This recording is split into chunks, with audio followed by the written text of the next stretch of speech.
Thank you, Mr. Chairman. First of all, let me try to go at this COPS program from an added perspective.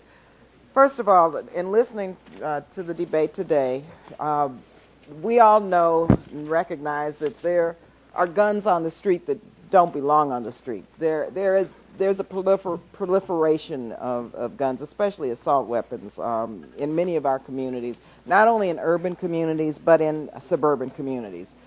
The community-oriented policing services, the COPS program, really has received no funding in this bill at all.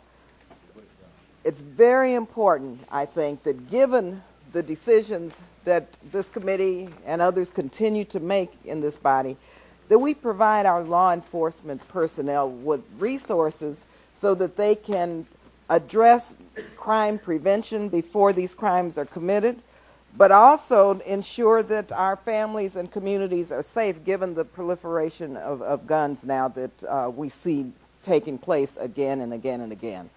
And so what my amendment does is strictly bring the COPS funding back to what it was approximately what it was in the 2008 level, which was $20 million.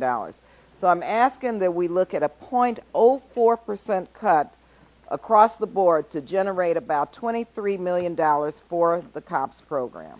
This is a very important program. The housing crisis, as well as all of the other economic difficulties which the nation faces, really has left local governments severely underfunded as property values plummeted and homes are left vacant from the foreclosure crisis. And so we need to do something to help our first responders, to help our communities. This program is active in every district, Democratic districts and Republican districts.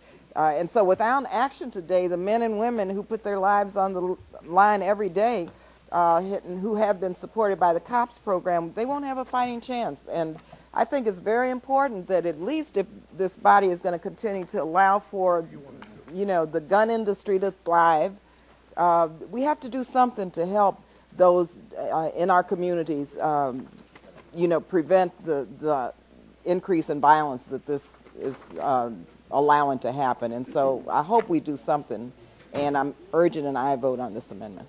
Mr. Wolf.